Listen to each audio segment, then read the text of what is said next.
Sakuto Takayashiki just wanted a quiet life, but his heart is currently redlining. He never imagined he'd be dating a girl this wonderful, but never in his wildest dreams did he think he'd be caught between two. The impossible reality of his school life starts here. That I would date two people at the same time. Welcome to Arizuyama Academy, where Sakuto's primary goal is to remain a ghost. He's a transfer student operating on one survival rule. The nail that sticks out will get hammered down. The plan for anonymity is already failing. He slides into 8th place on the midterms, a dangerous spot for someone trying to stay hidden. He's telling himself it's pretty good right before the first hammer strike hits. Takayashiki-kun. Enter Chikage Usami, the school's undisputed number one. She's staring him down with a gaze that could freeze coffee. Can I have a moment? When he asks why she's so pouty, she snaps back. I'm not pouting. She's the embodiment of effort, a girl Sakuto's known since their cram school days. To her, results are everything, and seeing him coast into the top 10 feels like a personal insult to her work ethic. She slams the rankings list mentally into his face. What is that ranking? He tries to play it off with a casual congratulations for her first-place finish, but she's not having it. Don't say congratulations. The air between them turns heavy. She's looking for the truth behind his 8th-place finish, convinced he held back. Why didn't you take it seriously? Did you do it on purpose? He offers the most classic student lie in history. I ran out of time. They lock eyes, the silence stretching until Sakuto realizes he needs a tactical retreat into a different topic. He pivots to the school cafeteria's daily special, the karaage set. He gives her a smile that's far too genuine for someone just talking about fried chicken. If you don't mind, would you like to eat together? The invitation hits her like a physical blow. She's blushing so hard her face might actually start steaming. Sakuto is completely misreading the signal, thinking he's actually made her furious. She fumbles through an explanation, claiming that eating lunch together is something only couples do. Sakuto, ever the unintentional provocateur, drops the bomb. Does that mean you want to date me? Her brain officially short-circuits. He realizes he's overstepped her conservative boundaries. The nail that sticks out will get hammered down, huh? He decides it's safer for both their reputations if he just backs off. He offers a polite wave and a promise to try again later, but a sudden jolt from the hallway traffic sends Chikage stumbling forward, a sharp gasp, and the distance between them vanishes. Kya. Time stops. He's holding her, and for a second, the busy school hallway disappears. Her face is buried in his chest, her breath shallow and warm against his uniform. He checks if she's okay, his heart pounding in his throat.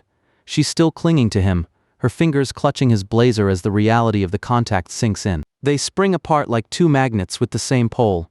Wah, I'm so sorry. They scurry away in opposite directions, the air vibrating with sheer embarrassment. After school, the memory of that hug is still burning a hole in his brain.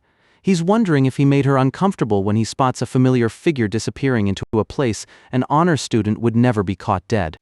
It's her, or a version of her he's never seen. The ribbons are gone, replaced by heavy headphones and a look of cold, sharp focus. Usami-san. Is she breaking school rules? Is it even her? Curiosity wins over caution as he steps into the neon-lit chaos of the game center, lured in by the sound of a frustrated shout. He follows the crowd to a fighting game setup. Word is some kid is on a 3-win streak, tearing through opponents like a hurricane. There she is, hands dancing over the buttons with professional precision. Sakuto's jaw hits the floor. Usami-san? She doesn't even look up. She's in the zone. Sorry, but I'm in the middle of a match. If you don't want to play, then please don't talk to me.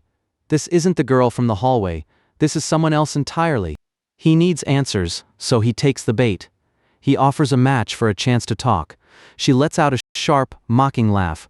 Is that a pickup line? She leans in, the star in her hair catching the arcade lights. Alright, that sounds interesting, but only if you can beat me, okay? The game is on. Look at the shift. From the serious, calculating Chikage to the wild, unrestrained Hikari. Sakuto is caught in the middle, his own reactions shifting from confusion to genuine intrigue. The game has only just begun. The screen flashes KO Sakuto pulled off the impossible. She's genuinely impressed, asking if he's played before. He keeps it vague, but the tension in the air hasn't faded, it's just changed shape. He finally asks the question burning in his lungs. "Are you the real Usami-san?" She stares at him, the silence between them suddenly sharp. She laughs it off, claiming this is just her way of letting off steam. This version of her is vibrant, loud, and dangerous in a way the school version isn't. Sakuto lets a compliment slip. "Your smile is kinda cute." She freezes, a genuine blush creeping up her neck before she tries to play it cool by asking if he's put off by her serious stress relief. She's had enough of the talking. She reaches out, grabs his tie, and yanks him down into her personal space. The world narrows down to her eyes and the heat of her grip. The intimate moment is shattered by a shadow. Tachibana-sensei is standing there like a judgment day. The girl doesn't even flinch. "Looks like our date ends here." Before she bolts, she pulls him close one last time. It's a whisper that burns. "Marking." She leans into his ear, the scent of her hair filling his senses. "I thought I'd leave my scent on you." She's enjoying the chaos she's created. "Isn't my earlobe soft?" She wraps her arms around him in a final, crushing squeeze before vanishing into the night. Sakuto is left standing there, brain dead and smelling like perfume, as Tachibana-sensei demands his name and class. The girl is gone, leaving only a playful wink in his memory. He's trying to reconcile the two faces of the same girl. The honor student who fears rumors and the gamer who marks her territory. He wonders if he'll ever see the real her again. As the lecture from sensei drones on, Sakuto realizes he's overlooked something vital. A detail that's about to turn his quiet life into a beautiful disaster. The mystery girl reaches a suburban home, her headphones still around her neck. She steps through the door with a bright smile. "I'm home." Inside, another girl is waiting, wearing an apron and a familiar ribbons. "What have you been up to?" The two worlds are about to collide under one roof. The truth hits like a thunderbolt. "I'm home, Chi-chan." Hi-chan. Not one girl with two faces, but two sisters with one face. Chikage and Hikari. "Sakuto, your quiet life is officially over." The suburban silence of Sakuto's room feels like a lie after the arcade. He stares at a blank page, trying to summarize a day that defied logic, only to manage a hollow, "I started living with my aunt." He crumples the effort and bins it. Reality is already too messy for a polite greeting. One face, two souls.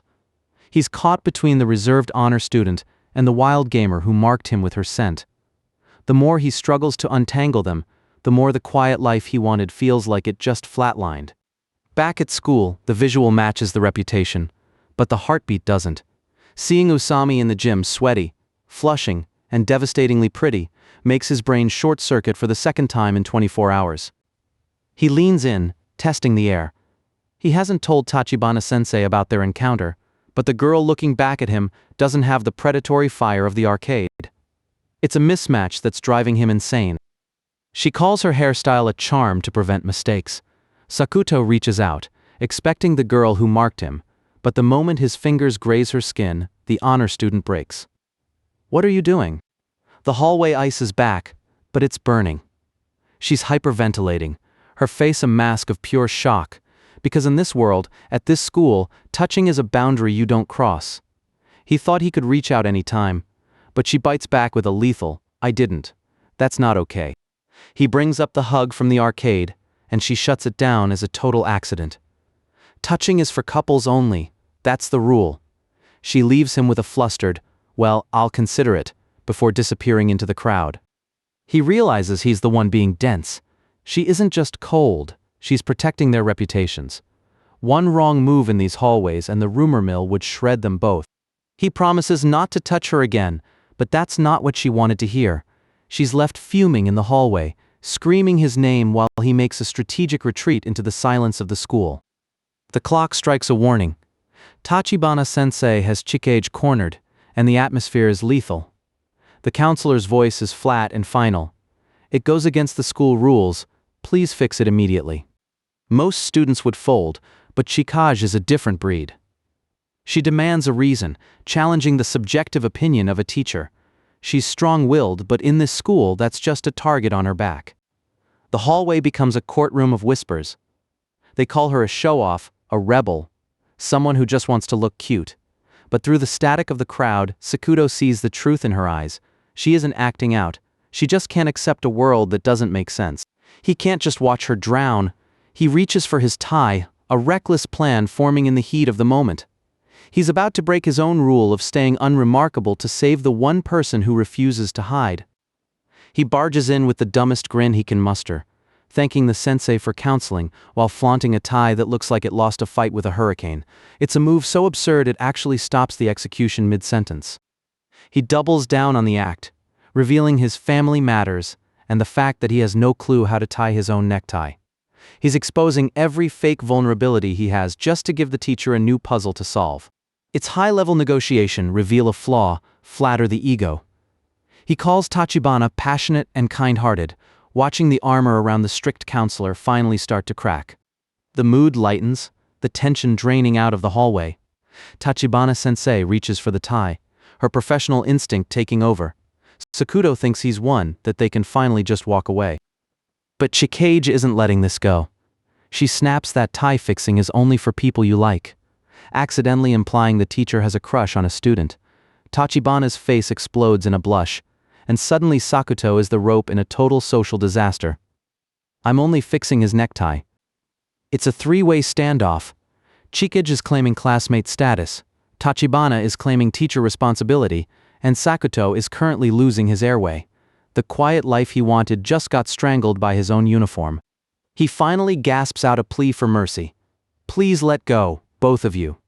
The two of them pull back, leaving him slumped and breathless in the aftermath of the most public embarrassment of his life. The dust settles by the lockers. Chikage is waiting, her head bowed in a genuine apology. Sakuto tries to wave it off. He's the one who stuck his neck out, but the air between them has shifted from cold to something heavy and real. They dissect the rules, but the logic doesn't matter as much as the observation.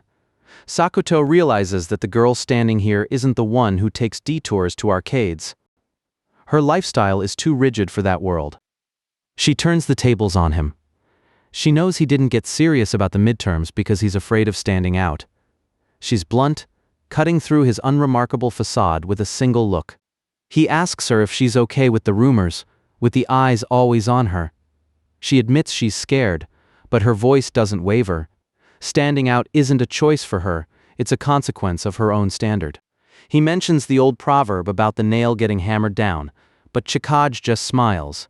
I, for one, hate losing. She isn't waiting for the hammer. She's too busy being the nail that won't budge. She calls herself clumsy and awkward, a far cry from the perfect honor student the school sees. It's a flash of the real her, raw and laughing. That's just who I am. Then she drops the bomb. There's someone she really needs to see her efforts. The hallway goes silent. The background blurs. Sakuto can't help but wonder if that someone is currently standing right in front of her. He's blushing now, the memory of her hands on his tie becoming a physical weight. He fumbles to understand the logic, but the feelings are moving faster than his brain can track. She doesn't let him hide behind excuses. She asks the one question he's been avoiding. Why did he interrupt Tachibana-sensei? He attempts to shrug it off as just somehow, but she isn't buying the lie. The mask slips. Sakuto stops looking at the floor and looks right at her. He lets the truth land, heavy and final. I couldn't leave you alone, Usami-san. For the first time, the perfect student looks completely stunned. She bolts, a quick thank you very much, and she's a blur of hair and ribbons running down the hall. Sakuto collapses against the lockers, his hands over his face, realizing he just said the one thing you can't take back. It was an absolute disaster, but it was his disaster. He took the first step, spoke his feelings, and for a moment, his dream of a peaceful existence felt like it was worth giving up. Then, a voice cuts through his relief. Takayashiki. Tachibana-sensei is back, but the professional mask is gone. She's bowing, apologizing for nearly getting him in trouble. But she isn't there just to say sorry. She has one more question, and it's a lethal one. She looks him straight in the eye, the weight of 100 rumors behind her words. It's about the rumors Usami Chikage's other side. Sakuto freezes. The secret he thought he was holding alone just became public property. Tachibana-sensei doesn't do small talk. She goes straight for the throat with a question about Usami's hidden side, but Sakuto's social life is a wasteland. He has to admit, I don't have any friends, just to get her to explain the rumors. It turns out the model student is a ghost story in the making, whispered to be haunting arcades or answering phones with a chilling, "I'm right behind you." Sakuto looks at the girl in front of him and realizes the urban legend is standing right here. He's the only one she caught at the arcade, but Sakuto isn't done. He pushes back, asking why a teacher would dive so deep into a job that makes her the most hated person in school. Tachibana-sensei offers a rare, soft smile that feels more dangerous than her scowl. It's her job, sure, but that's not all. She leaves the rest hanging in the air, a hint that the teacher might be playing the same game of masks as the students. Back at the game center, Sakuto is barely through the door when the air is knocked out of him. A blur of movement, a sudden weight on his back, and a cheerful wah that almost stops his heart. It's Hikari, the wild version of the girl he thought he knew, grinning as she observes his lack of a reaction. She's disappointed he isn't flustered, but Sakuto is too busy trying to remember how to breathe. She's reading him like an open book, accusing him of being the type of person who appears kind but actually likes to control others. Hikari sees right through the polite mask, pointing out that his surprised face was just a reflex to make her feel better. Sakuto's internal monologue is screaming. Her intuition is a weapon, and she just pinned him to the wall with it. He didn't choose the reaction because he's kind. He chose it because it's the normal thing to do. To Sakuto, people aren't mirrors meant to reflect each other perfectly. He sees relationships as a jigsaw puzzle where the pieces are always slightly misaligned. He tells her that maybe the fun isn't in the perfect fit, but in the effort of trying to make those jagged edges click together. It's a quiet confession of his own struggle to belong, and for the first time Hikari goes silent, actually listening to the boy she's been teasing. The mood shifts from heavy philosophy to something electric. She laughs it off, calling him a romanticist, and then she reaches out. A sudden tug, fingers intertwining, and the world shrinks down to the heat of her palm against his. Sakuto freezes as she pulls his hand toward her face, her eyes softening in a way that feels far too real for a girl who claims to be a mystery. "I like this hand," she whispers, pressing his palm against her cheek. She echoes his puzzle metaphor, her voice dropping into a register that makes Sakuto's heart hammer against his ribs. She says this hand feels like it was always meant to fit right there. It's not a game anymore, it's a claim, and Sakuto can only stammer a useless wa as the boundary between them dissolves. Sakuto had promised himself he'd never touch her again after the hallway disaster, but she's the one closing the distance.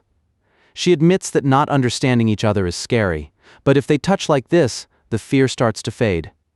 Her fingers entwine with his, tight and possessive, and Sakuto realizes with a jolt of panic that she has no intention of ever letting go. Just as the tension reaches a breaking point, Hikari snaps the string. That's enough of the heavy talk. She's back to being a whirlwind, dragging him toward the arcade with a fist raised in triumph.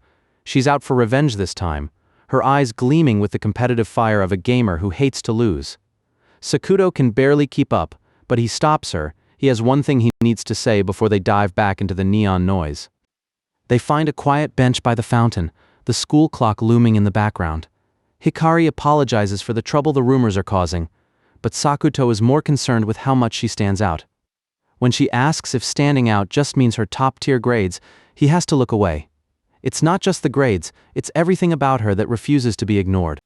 He warns her to stay away from the arcades while Tachibana-sensei is on the warpath, but she's already distracted by a game update.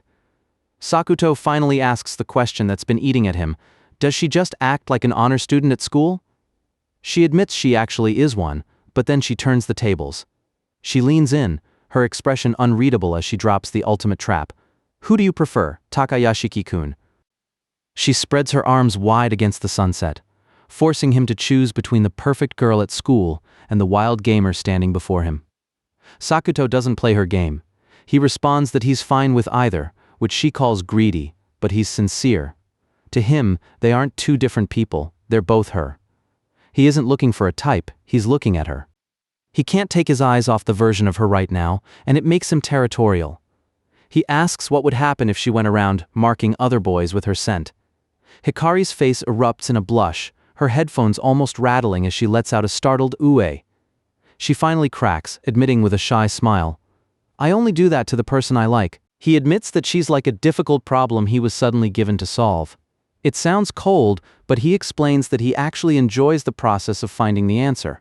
He feels the mystery of her presence, and he's determined to unravel every layer of the girl who just confessed she likes him. She tests him, asking if that means he wants to know more about her. Sakuto's composure finally slips, a heavy blush creeping up his neck as he rubs his cheek and admits, "Well, I guess that's the case." It's the most honest he's been all night, and Hikari doesn't let the moment go to waste. She lunges forward, wrapping her arms around him in a sudden, breathless embrace. Her face is buried in his shoulder, her voice a soft challenge against his ear. Then try to figure it out. Sakuto is frozen, the world vanishing as he feels the heat of her body and the weight of her secret pressed against him. She tells him she believes he can find the answer not just to the rumors, but to the things she can't even see in the deepest part of my heart. She wants him to be the one to explain her to herself.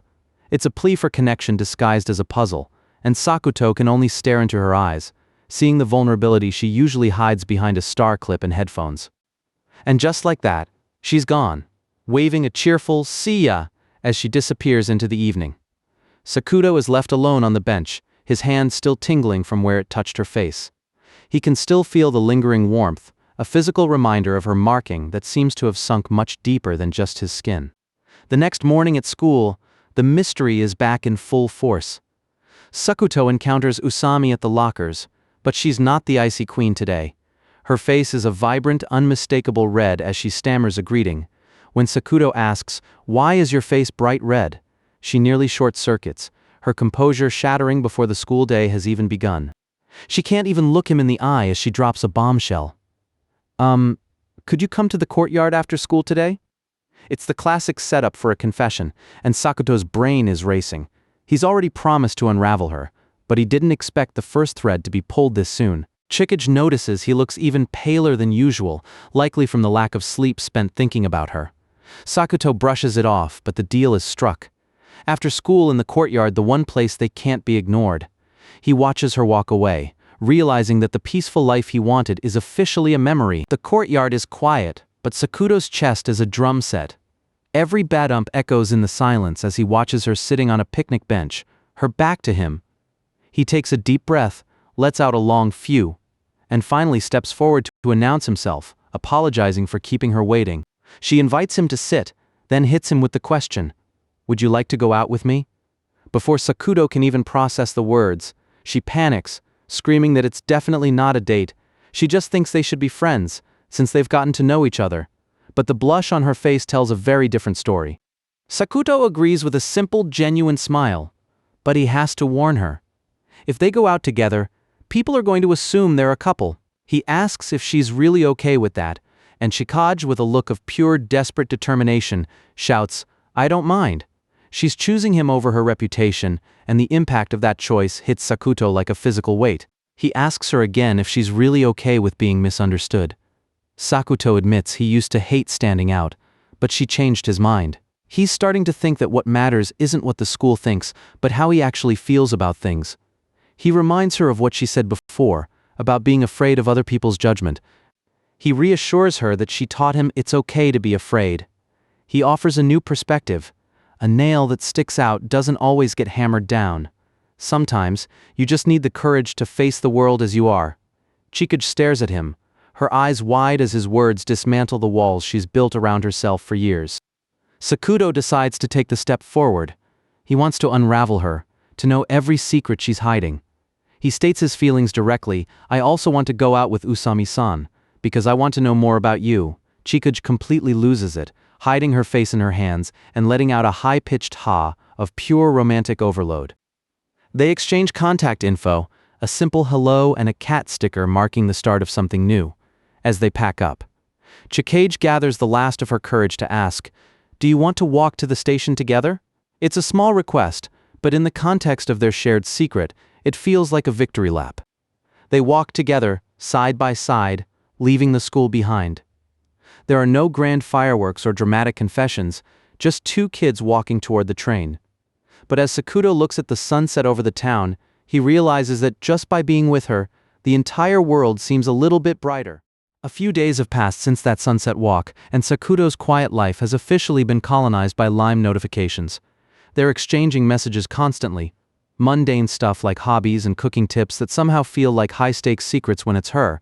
He's learning that the Ice Queen spends her nights making lunchboxes for her family and dreaming about the cinema. The date is set for tomorrow, and Sakuto can barely keep the smile off his face, but a nagging thought keeps him grounded. Through all these messages, she hasn't mentioned video games once.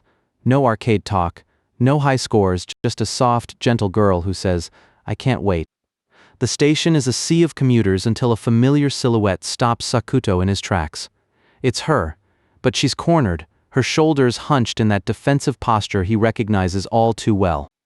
A group of guys from the arcade have her trapped, throwing out questions about the strong boyfriend they saw her with the other day.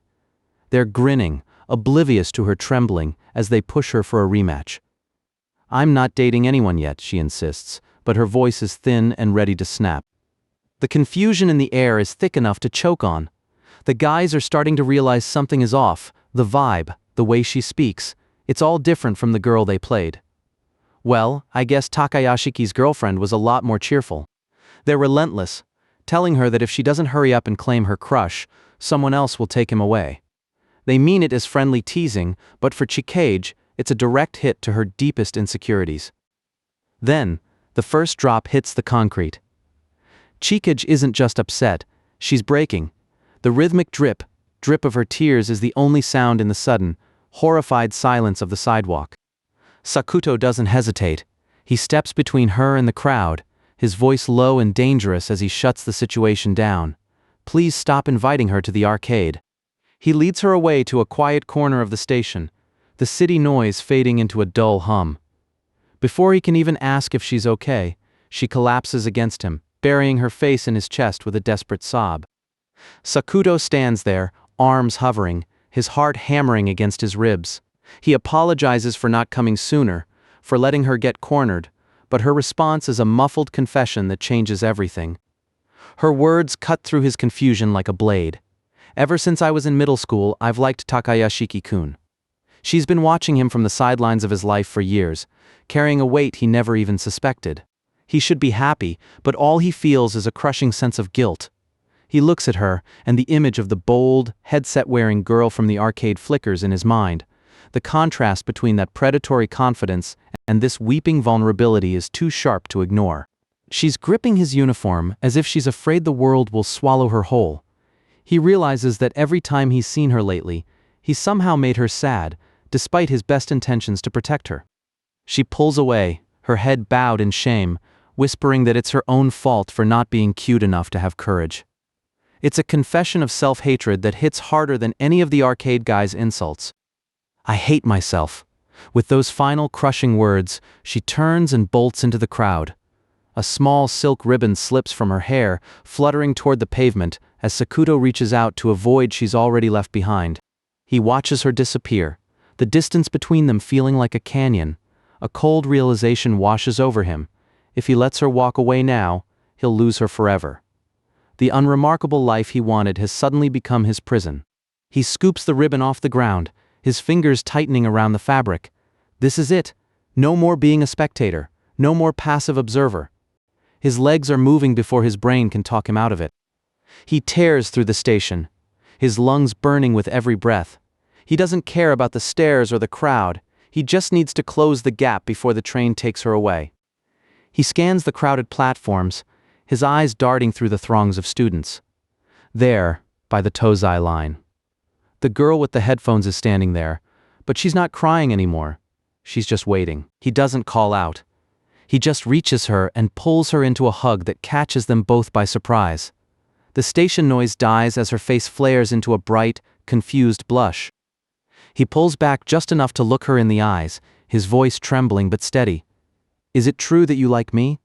He needs the truth, right here, right now, before the next train arrives. The world around them blurs into static as she finally finds her voice. "Yes, I really do like you. It's the final piece of the puzzle," and Sakuto makes a decision that his quiet self would never believe. "Then, I hope you're ready."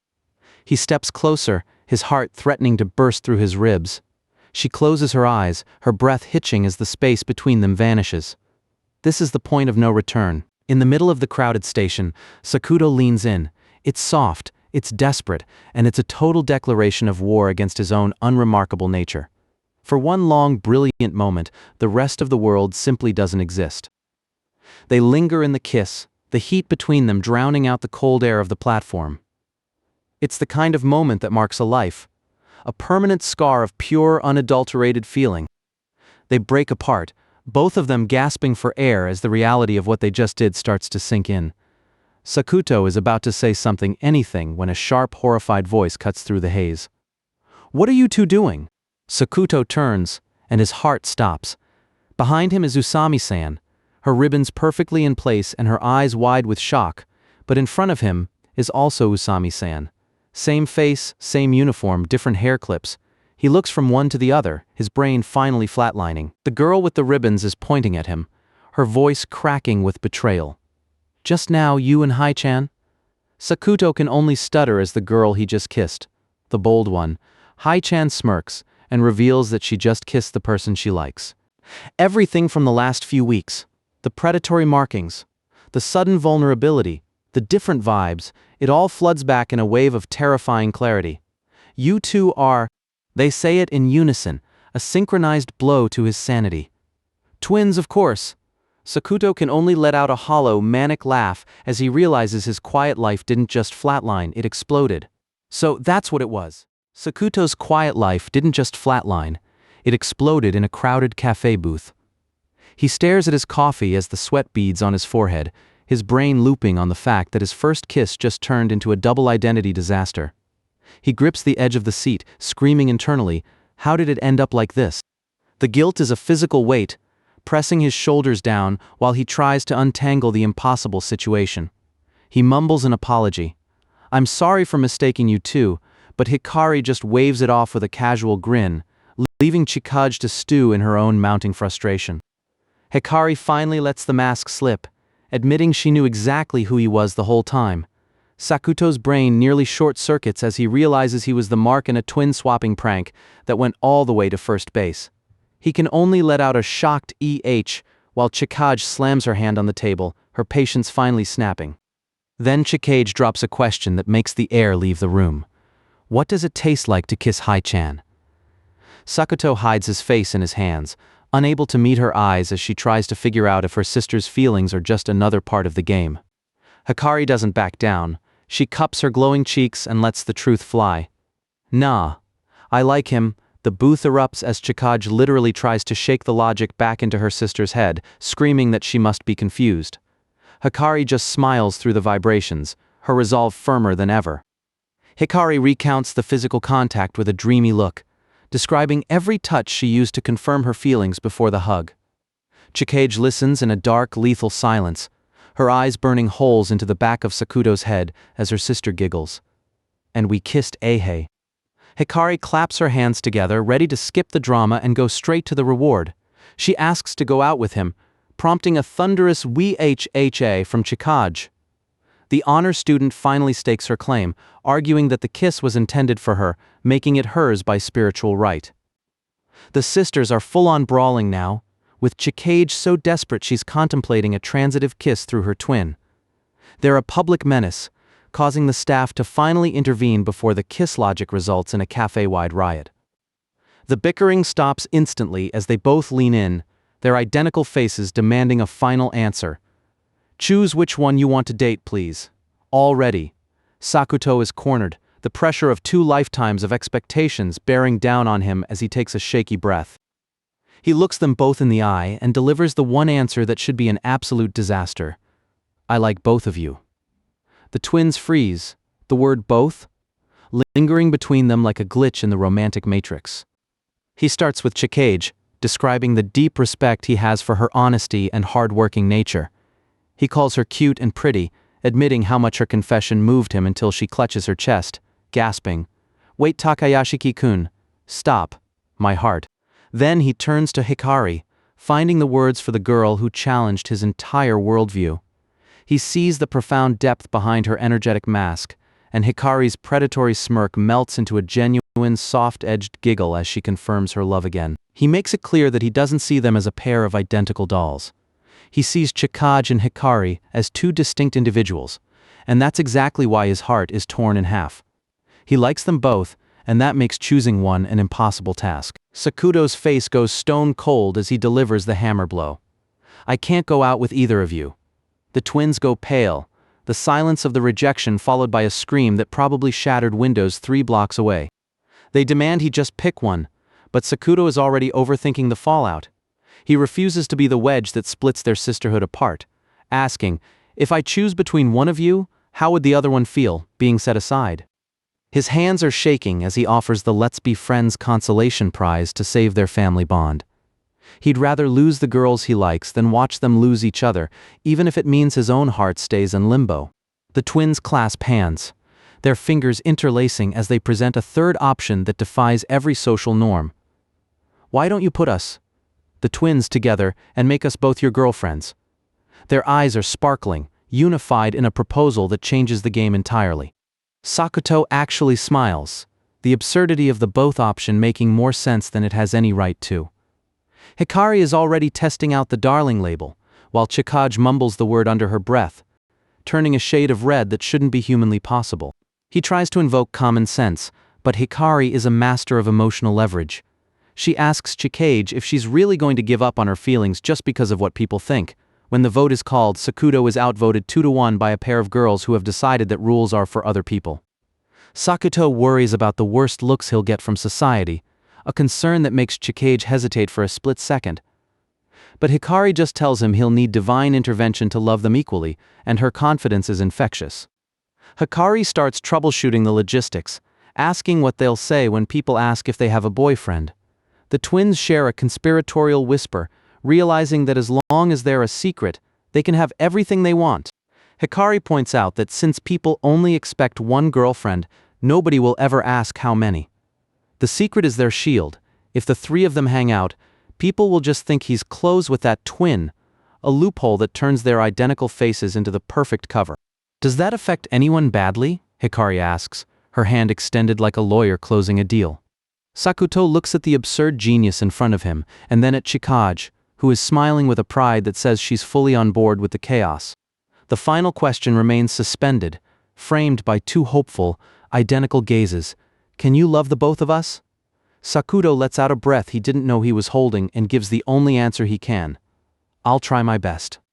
The sun is setting as they finally leave the cafe, the adrenaline fading into a quiet, evening hum. Sakuto notices a ribbon on the ground and hands it back to Chikage, who grips it tight, her eyes soft as she tells him how important it is. The hero moment arrives as Chikage looks up, her eyes soft and vulnerable in the twilight. "Please call me Chikage. Sakuto-kun." He smiles, the last of the barriers finally crumbling as he says her name. He's surrounded by them now, a boy with 2 identical girlfriends and a life that's about to get twice as complicated. He looks at them both as they shout their love to the sky, realizing he wouldn't have it any other way. They decide to make it official with a declaration, reenacting a classic blood oath under the darkening sky. They swear to stay together even though they were born on different days, though Chikage can't help but point out they were definitely born on the same one. To be happy and lovey-dovey forever and ever, they finish, sealing the most bizarre contract in the history of the Academy. Sakuto realizes he finally has a girlfriend for the first time in his life, 2 of them, actually, and even if no one understands, he's never been happier. As they walk, Chikage pulls him back for one final promise, their date on Wednesday. She insists it's definitely not a date while blushing a deep crimson, and Sakuto just smiles, looking forward to the quiet moment amidst the trio's chaos. Sakuto is 15 minutes early, but his heart is already running a marathon. He expects the perfect student council member Chikage to show up in her usual modest attire. Instead, he catches sight of a girl who looks like her. But the vibes are completely off. The ruffles, the bare shoulders, it's a visual jolt that makes him question if he even knows which sister he's meeting. There she is.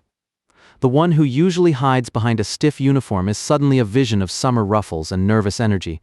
She's trembling, her face a deep crimson as she waits for his reaction to her high-stakes fashion choice. He can barely find his voice, managed only a strangled "Chikage, right?" Chikage is practically vibrating with embarrassment, admitting she raided her sister's closet just to keep up. She wanted to be bold, to show him a side that wasn't the ice queen of the Academy, but now that she's actually in front of him, the confidence is nowhere to be found. She hides her face in her hands, whispering, "I shouldn't have borrowed it from Hai-chan." It's a strange dissonance.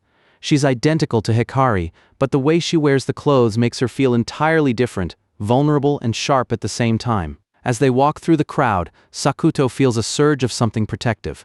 He doesn't want the rest of the world seeing this side of her. He just wants her to be comfortable, but Chikage isn't backing down. Chikage's logic is a battlefield. If she dresses normally, Hikari will win by sheer volume of exposed skin. Sakuto tries to imagine the escalating fashion war, and realizes he's entering dangerous territory. She mentions bandages and tapes as clothing options, and he can only stare at the sky, wondering, is that even considered clothing in the first place? He lets the teasing go, offering a genuine smile that catches her off guard. He's just happy she tried this hard for him. The tension breaks, and for a second, they aren't the genius student and the school pariah. They're just a couple of kids heading toward the park entrance. But before they can take a step, Chikage freezes with a new realization. She decides it's time to level up.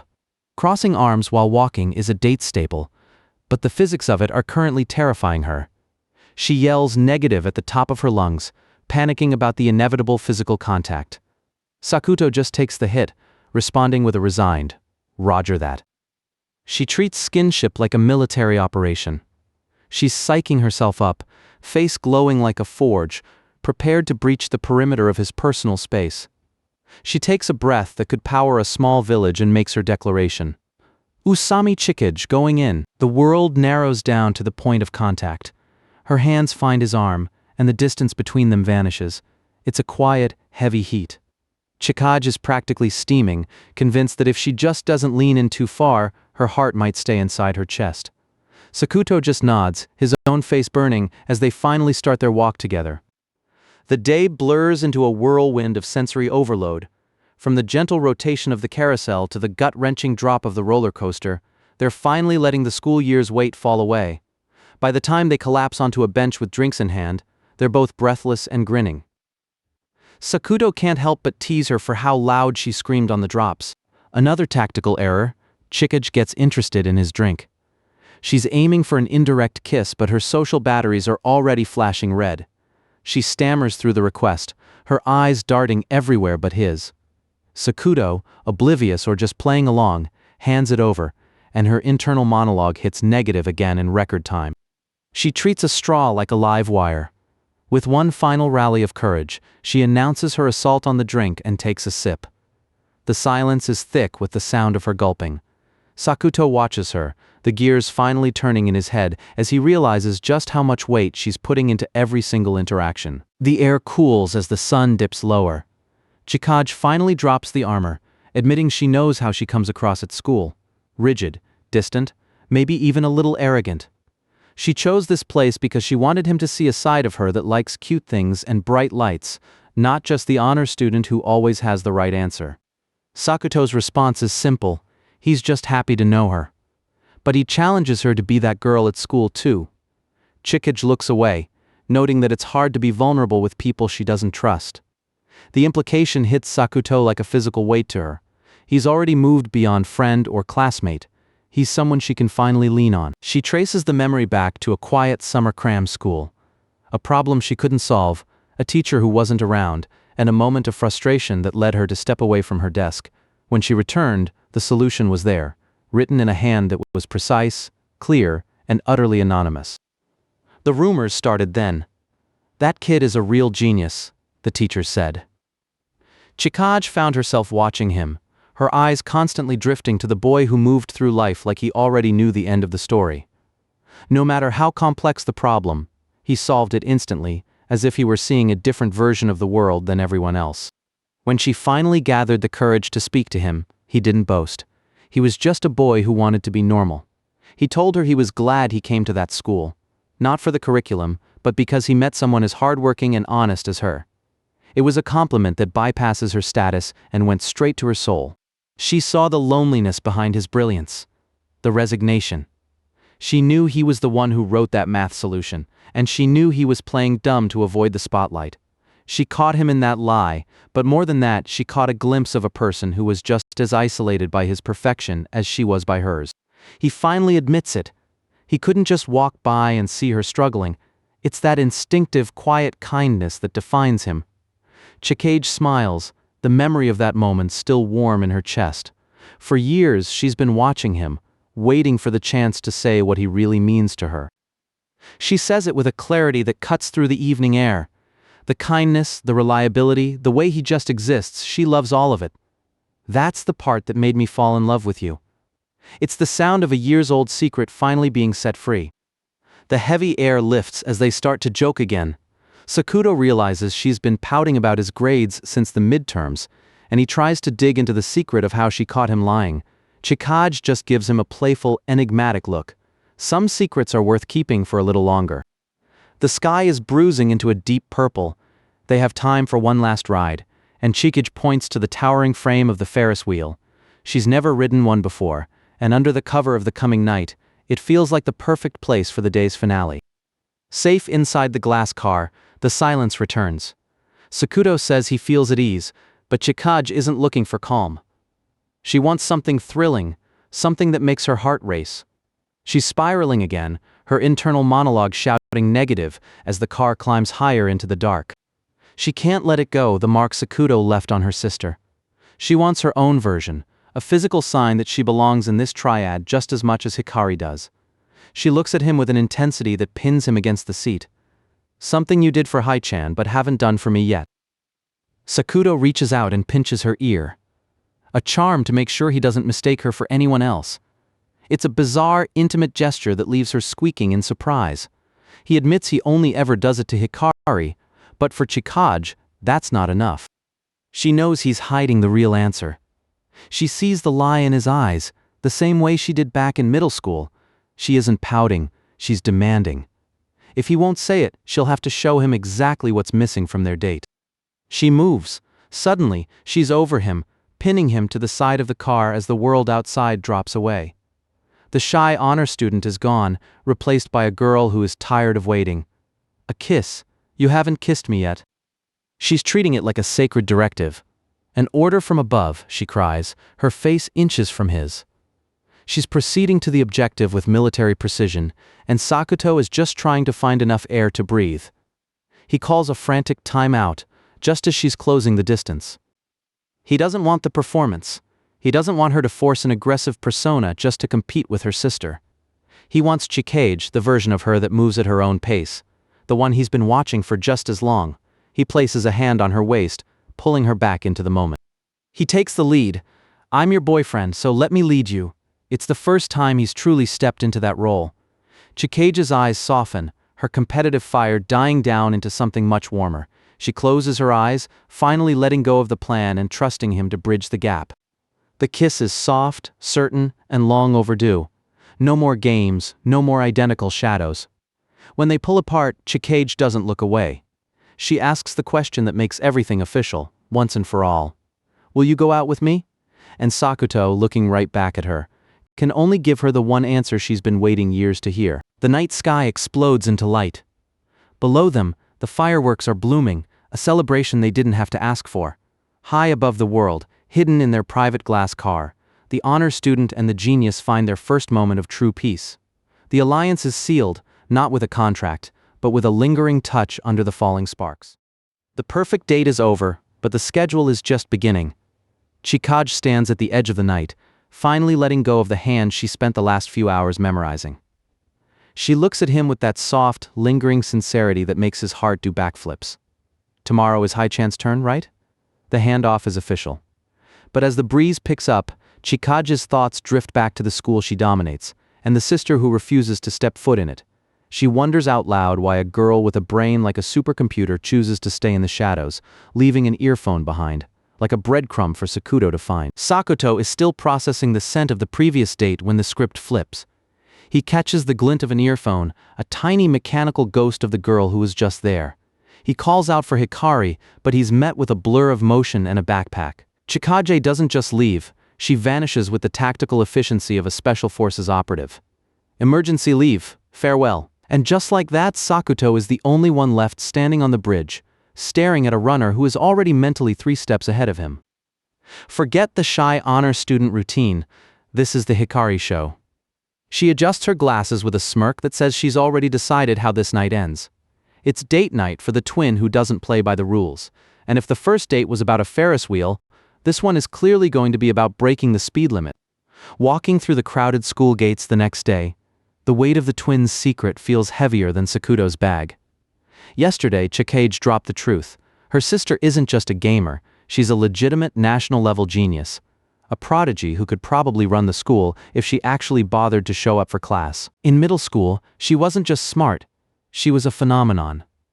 First place in national tests, awards from public foundations, the kind of resume that buys you a golden ticket to anywhere. Chikage's voice echoes in his head, tugging at his shirt with a vulnerability she only shows to him. That's why I don't understand. Why doesn't she want to go to school? Sakuto looks at the empty seat and realizes the only way to get an answer is to go to the source. The world goes black as two warm hands clap over his eyes. A playful voice whispers in his ear. Guess who? Sakuto doesn't even hesitate. He knows the familiar press of those hands and the tilt of that voice. He calls them both out, earning a stunned, synchronized look from the identical duo. Because I'm your boyfriend, maybe. He delivers the line with a shy grin, even if the reality of dating two people is still short-circuiting his brain. Chikage is currently a vibrating mess of honor student contradictions. She claims she's just following Hikari to buy something, but her face is a deep, telltale crimson. She tries to maintain her poise, but the truth bursts out of her like a sneeze. I wanted to see you. It's a small, honest explosion that leaves her flustered, and Sakuto genuinely touched. For a second, the bustling street fades, replaced by the ghost of a shared breath in a glass car high above the world. The memory of her lips against his is still sharp, a lingering heat that neither of them can quite look at directly. Their hearts are currently trying to out-thump each other in a frantic, rhythmic race. The connection is real, a tangible presence that makes Chikage's gentle pat on his arm feel like an electric shock.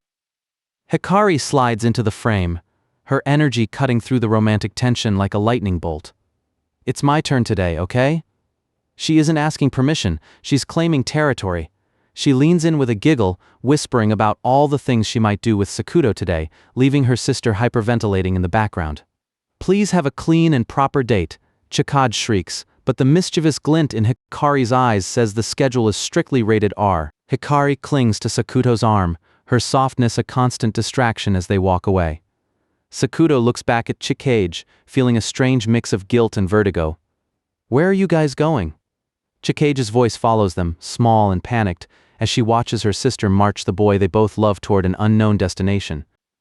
The sky opens up, a relentless downpour that forces them to retreat. Suddenly, the world is reduced to the size of a single room. Sakuto sits on the edge of the bed, the air in the room feeling thick and charged. He knows they are safe from the rain, but being alone in Hikari's bedroom feels like standing in the middle of a different kind of storm. They started with burgers, a normal enough date for a high school couple, but the normalcy didn't last past the first fries. Hikari had a specific destination in mind, and Sakuto found himself walking into the lion's den, the sister's home. His face is currently a permanent shade of oh god, realizing that his first date with the wild twin has already reached the final boss level. Hikari leans in close, her breath warm against his face as she notices him vibrating like a tuning fork. Are you nervous? She knows the answer. She leans back, dropping the bombshell that their parents won't be home until late. Then with a casual pop, she starts unzipping her top, and Sakuto's soul nearly exits his body. Hikari fanned herself, looking far too comfortable for the amount of skin she was showing. She tells him to take off his jacket, but Sakuto grips the collar like it's a bulletproof vest. He claims he's sweating heart's tears, but Hikari isn't buying the poetic defense.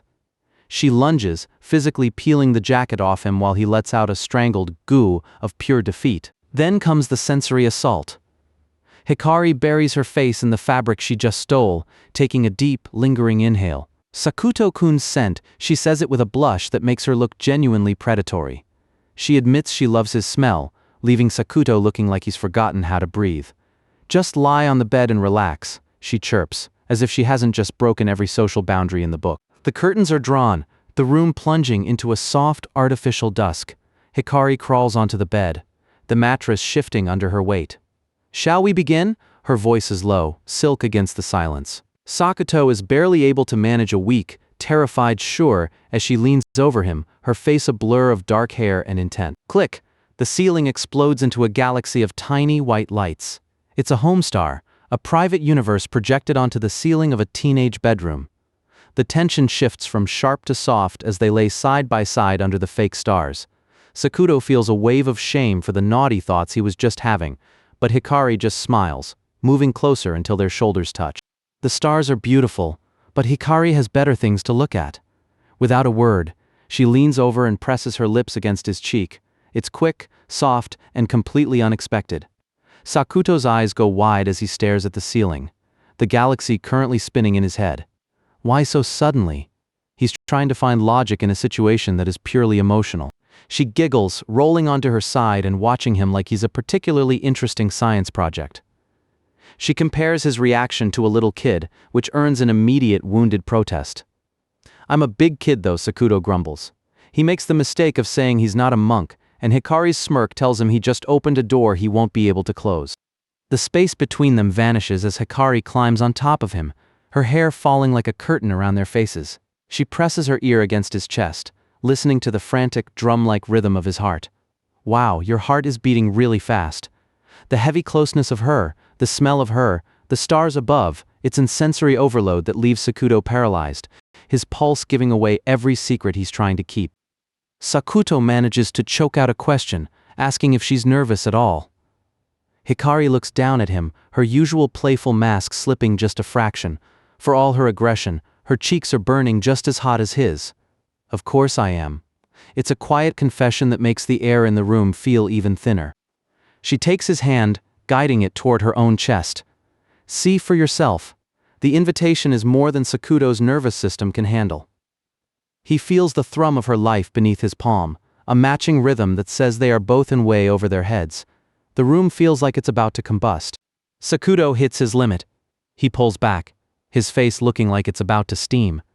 He stammers out the most classic, desperate excuse in the history of awkward dates. "Toilet, where is it?" Hikari blinks, the intense mood shattering into a million pieces of comedic confusion as she points him toward the hallway. He makes a break for it, the door slamming shut behind him with a finality that doesn't help his nerves. He stands in the dark hallway, leaning against the wall and trying to get his lungs to work again. Behind him, Hikari is probably still lying on that bed, waiting for him to return to the galaxy they just left. He stares at his hands, his head spinning with the implications of this triad. He wonders what would have happened if he hadn't run, if he'd just let the moment carry them away. He was close to Hikari from the start, but the rules of this three-way bond are still being written in blood and blushes.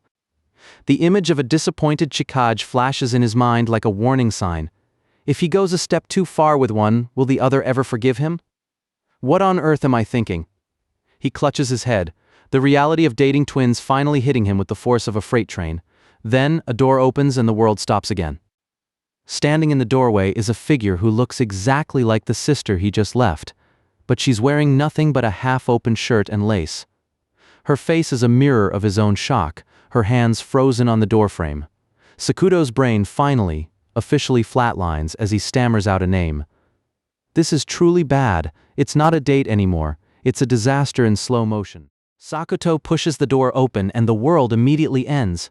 He's looking right at Chikage, and she's looking right at him, currently in the middle of a wardrobe change that was not intended for an audience. Her voice is barely a whisper. "Sakuto-kun," but his is a full-body evacuation. He practically vibrates out of his skin with a frantic "so-worry." Chikage's dignity hits the floor faster than her laundry as she shrieks, "Why are you here?" Sakuto doesn't even wait for the answer. He pivots, hands up like he's being arrested, and bolts for the only sanctuary he can find, the bathroom. He slams the door, shouting back a desperate, "I'll stay in the toilet. Help yourself." While the rain hammers against the glass outside, Chikage is left in the hallway, steaming with a mix of embarrassment and the realization that her quiet home has been invaded. Sakuto is curled into a ball on the lid of the toilet, head in his hands, mentally rehearsing his own funeral. He was supposed to be on a date with Hikari, but the universe decided to throw him into a tactical minefield instead. A soft knock-knock breaks the silence, and his heart tries to exit through his throat. She's done. Time to face the music. They stand in the hallway, both radiating enough heat to boil a kettle. It's a contest of who can look at the floor harder. Sakuto stammers out an apology, but Chikage is the first to break the silence, wondering out loud why he's even still in the house. She pieces it together.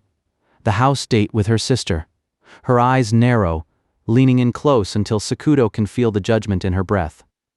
You didn't do anything lewd here, right? The word lewd hangs in the air like a heavy curtain, leaving Sakuto to offer a silent, terrified prayer for mercy. Chikage sighs, giving him a look that is half pity, half warning. She knows her sister better than anyone. She grips his shoulder and delivers a final piece of survival advice. Run away if Hai-chan tries to do anything, okay? Sakuto just nods, hiding the fact that he's currently failing that mission spectacularly. She retreats to her room with a firm promise not to eavesdrop, leaving him standing alone in the hallway. He's safe from one twin, but he's about to walk right back into the lair of the other. He takes a breath, steadying his hands. He can't leave Hikari hanging, rain or no rain.